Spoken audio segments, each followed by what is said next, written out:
Takeover. This is Godsheim. This is by Dazzlecat. So let's start taking a look at this for the next. Excuse me. For the next sprint.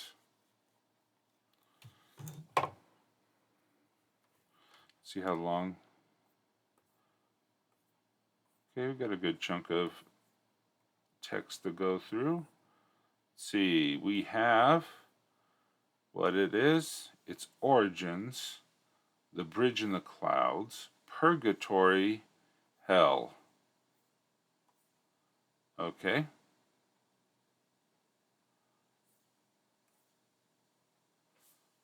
So let's get into. Is that too tight? Yeah, that's a little too tight. Godsheim is the moon, with one side in perpetual light called heaven, the other side in perpetual darkness called hell. Beneath heaven is purgatory, beneath hell is inferna. Okay. Heaven is a beauteous place filled with beautiful flora and divine beasts. Each hallowed god has a palace surrounded by a city of their devoted believers' souls. These lucky souls work to be reborn again or to become angels in eternal service to a god. Hell is a dark, foul place with abominable fungi forests and hellish beasts. Each unhallowed god has a lair surrounded by a city of tormented souls who are forced to serve that god and its devils until they have atoned for their terrible sins. Those who fail to atone become devils who must serve that god for eternity. Okay.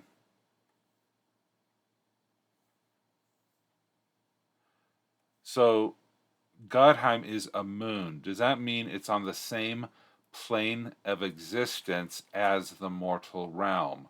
Can people with a telescope from the planet be able to look at the moon and see the palaces of whichever side is facing the planet?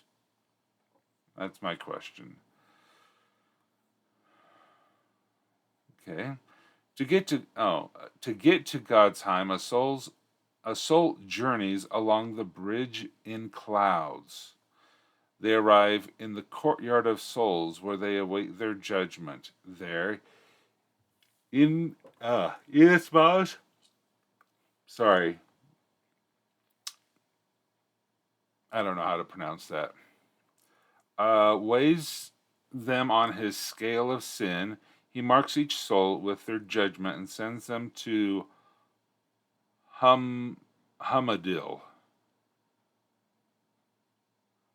Okay, they see the moon, but the surface is cloaked with magic. Okay. Those marked worthy are allowed to pass through the stellar gates into heaven. Those marked unworthy are tossed down to the steely gates of purgatory.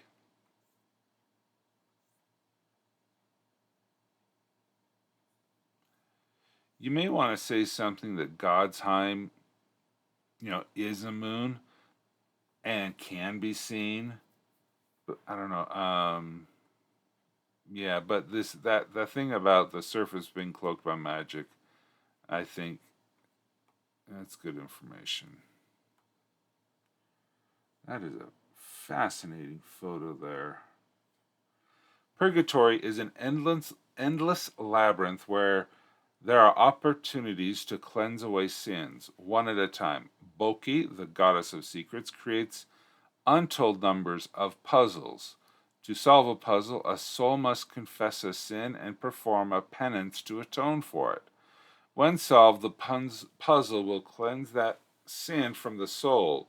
When enough sins have been washed away, the soul will find its way back to the courtyard of souls and be let into heaven. Let's and I'd say allowed instead of be let back to the courtyard of souls and allowed into heaven. Question: are they rejudged? or do they get the do they ever meet oops the keeper of souls again? No. Yeah, Yinezbaz. Do they meet Yinezbaz again?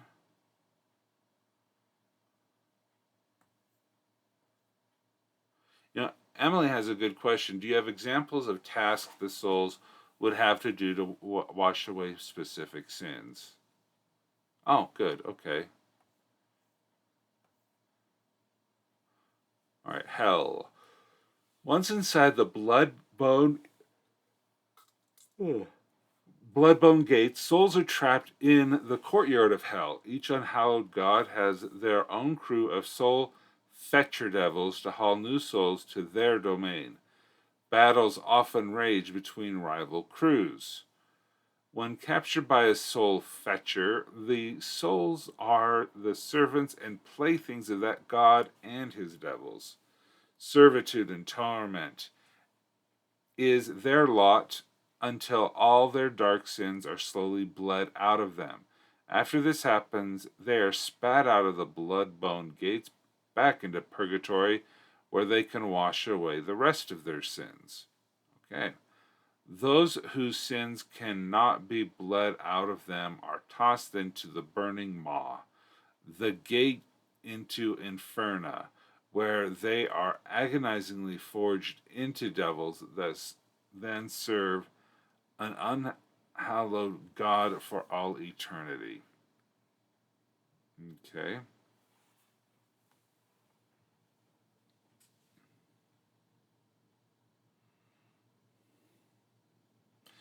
Do you have separate articles on the paradise side? I'm interested in what the souls are actually doing.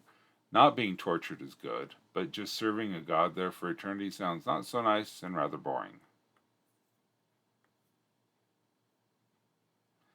Origin of Godsheim. Okay, so here we okay. In the beginning there was no moon or even the world. There was simply an infinite vastness of the cosmos and the great stellar beings who hatched out from the nebulous seas to explore its wonders. Two such beings, twins named Idor and Idir, discovered an even faster way to travel the cosmos. They called it dream walking. However, that required them to remain coiled up asleep and vulnerable to other stellar beings unless they took turns guarding each other.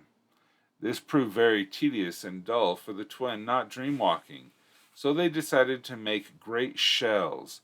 Idor made the world with a core of comfy molten rock. Idor liked things much hotter, so he made the sun to sleep within. With their new homes done, the twins settled in, began to dreamwalk the cosmos.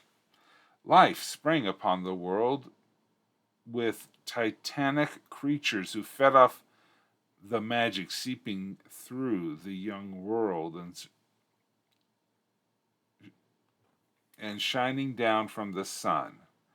These creatures competed between themselves in each of their to these creatures competed between themselves to each be the greatest. Huh. Might not want to rework that sentence. The the most powerful of these named themselves gods and took great care who they invited into their ranks. Zut was not happy being just the god. He wanted to be the god of gods. To do this, he recruited others who were resentful at not being accepted into the god ranks, promising them all god rank when they overthrew the current gods. Still, they were not going to be enough, so Zut called the demons out of the cosmos. Together they attacked the gods. A battle raged across the world, wreaking great devastation until the demons, who really wanted to feed on the sleeping Idor, shattered the world. Idor had been no fool in making his home and had set a trap. The moment the world broke, he was instantly back into his sleeping body. He awoke with a towering rage, shocking all the gods and greater beings who had survived the wrecking of the world. Not even Zut had known Idor slumbered in the core of the world.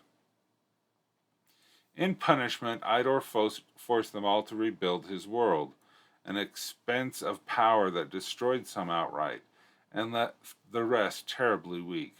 While they did this, Idor gathered all the demons who could not be destroyed. He broke them down into the tiniest bits until they merged into one great sloshing ooze, where each bit struggled to dominate the bits next to it in order to grow. Idor then crafted a magical abyss upon the world and poured in the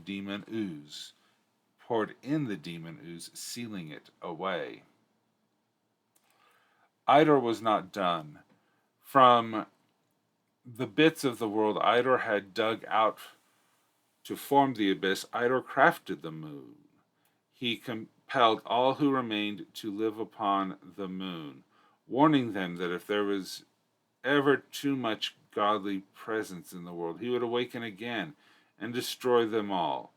Zul, however, was banished from the world and the moon, forced to wander the cosmos alone. The gods named the moon Godheim. Godsheim. Good stuff. Good stuff. Um, it would be kind of cool to know a little bit more about